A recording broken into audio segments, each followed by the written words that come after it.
Hello, I'm Peter Kenworthy, and this is the Mayoral Update brought to you by the town of Telluride, and this is Telluride's Mayor, Mrs. DeLanie Young.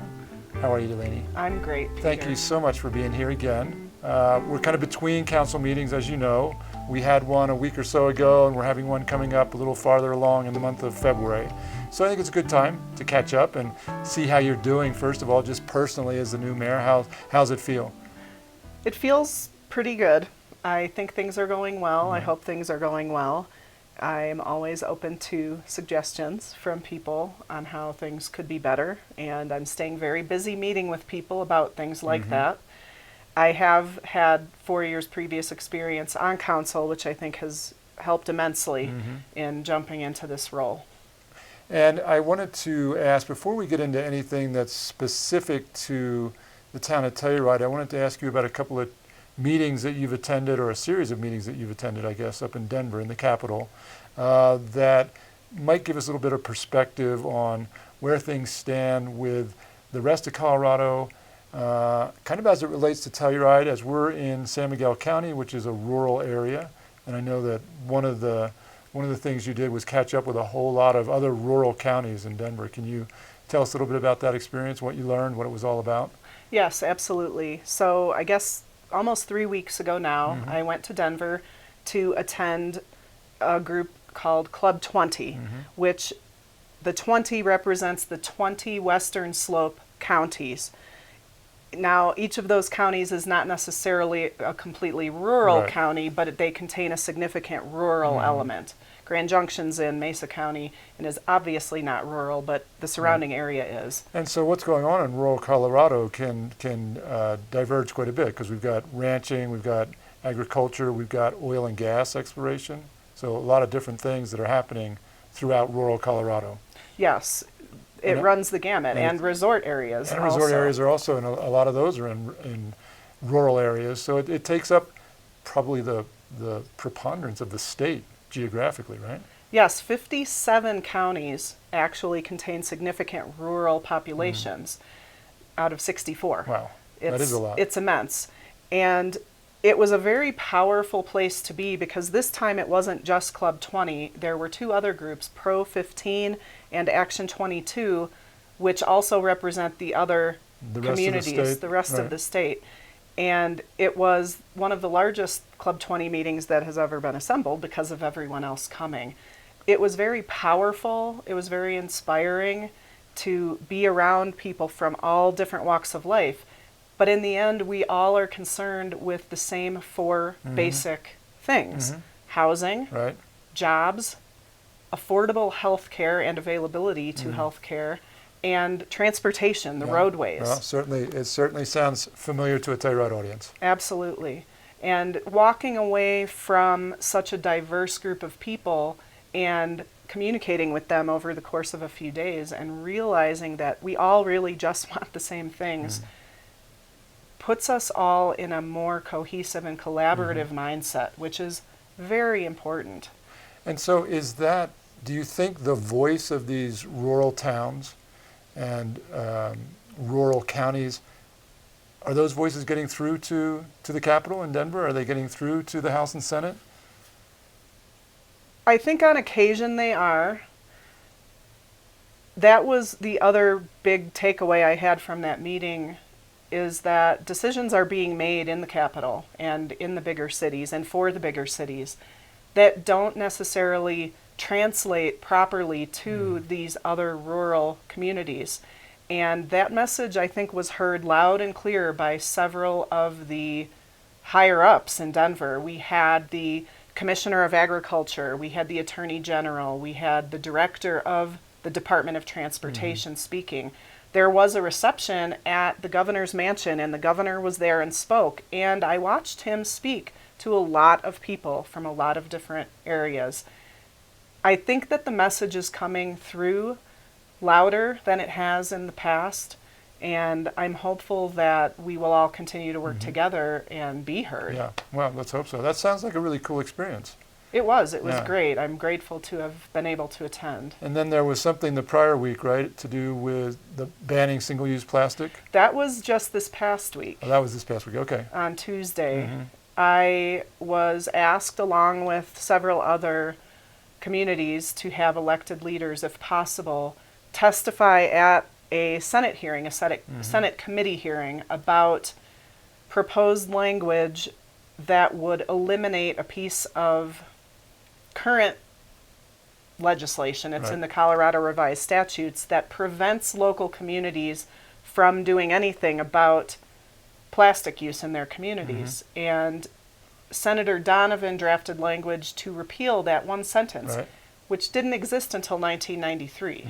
It was added late after they decided, they being the powers that be at the time, that we wanted to encourage recycling and encourage people to use plastic products to help with manufacturing and help with that economy in our state. But fast forward all these years and we're finding that that language is obsolete. It has no bearing because there is no market for recyclable plastics, virtually no market. Sadly, with 24 at least people testifying in support of this bill moving forward to the full Senate, and maybe a handful of people who were opposed, it failed in committee, 3-2. Oh, so that was very disappointing. and such is life in the political fast lane. Yes. Let's face it. You know, there are a lot of very worthwhile initiatives that you're disappointed by the results of the final votes, and that's just the way it goes. And I guess you're a little bit inured to that through your years on council, and you're going to see more of it, unfortunately, as mayor. But you still don't give up the fight, right? I mean, you just got to keep on with the good fight. We all left the room, those of us who were in support of it, a little beaten down, but still willing and eager to continue to do things that we can do in light of that language still existing. And the highlight for me was an 8-year-old girl named Maude V, who sat next to me and testified. She was a shining light in that room. She was so eloquent. Her mother brought her, and I'm sad to say that I received an email the next morning saying that she was in tears and just couldn't believe that one of the senators flipped their vote at the last minute. Oh, no, there was a last-minute vote flip? Yes. That nobody was expecting? No one, including the woman who drafted the language. Oh, no. Oh, what a disappointment. Well, Very I'm so disappointing. sorry. We should have taken Baggett up for them to look at. Yes. It was a good experience, Yeah, though. no, it's a good experience for sure. It's all going to help you in your work as mayor for sure, and it's great to network with so many people from across the state. That's got to be pretty valuable in itself. Yes. Just to have all those connections. Some highlights from Club 20 that I did want to point out that I think everyone should be very happy to know, at least may be happy. We know here in the Telluride region and in Mountain Village that we're doing great when it comes to tourism, but it was a little surprising and interesting to find out that the state of Colorado is ranked number 2 of all U.S. destinations, only second to Hawaii. For tourism? For tourism. Oh my goodness, I didn't know that. It was very big news, and it's something to embrace and be grateful for, because 25 years ago that was definitely not the case. And something else to know is I believe we are currently number 5 in the fastest growing state. So people are coming in droves. Right. Well, we're seeing that. I mean, we're seeing that and we're feeling it. We are. You know, it's a mixed blessing. You can't complain about tourism for all the, you know, the jobs and the revenues that it brings in. I just heard a report about the airport and how it's responsible for $58 million based on numbers that are a little bit old already, but big numbers. And so for those of us who are wanting to live and work here full time, we need that kind of support in the economy in order to be able to make it happen. And at the same time, life changes.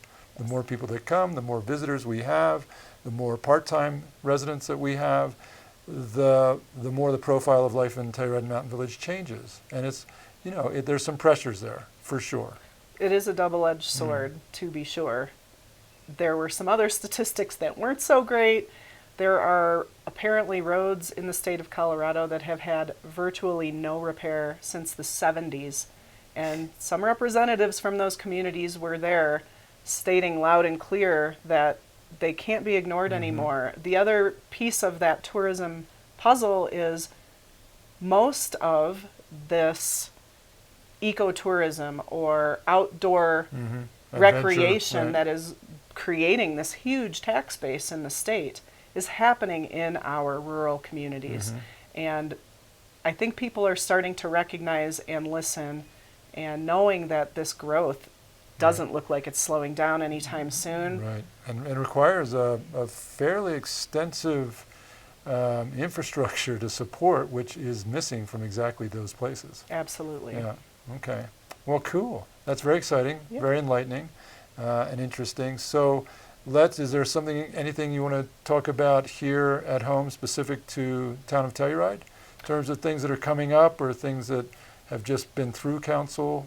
What's on your list of things to highlight? At our last meeting, we went through the first part of our process to adopt the more recent building codes, the international Yeah. building codes. Oh, cool. That's a long time in the making. That's been on the books for a while. And we're very happy to get that to Yeah. start through the process. Good. It sounds like, from what our building department told us and some people from the building community who were present at our work session 2 meetings ago, most of our builders are actually adhering to those Already. standards already, Right. which is going to be so helpful moving forward with this new code. But we're very excited about that. That's good. Our next meeting is a week from Tuesday, so So, February 18th, February 18th. and 10 a.m. start time as usual. And nothing too meaty Right. that I know of yet, Right. but Good. agenda setting is this coming Monday. Okay, great. And I should say, we stream those meetings every month. There's a website that's published on the town's website, Yes. and people can tune in and check things out at council every month that way. And you can also, Kodo streams it as well Yes. on the And radio. I encourage people to listen if you can. I used to listen at work on the radio when I couldn't be at a meeting, and it just helps you to know what's going on in Yeah. your community. Yeah. And Mountain Village meetings, same thing. They're streamed. Right? If you have questions, sometimes the best way to get those answered is to pay attention to what's happening at the meeting. Indeed. Good. All right. Well, thank you again very much for being here. We appreciate it. Thank you, Peter. And thank everybody for watching, and we'll see you next month for another episode of Mayoral Update.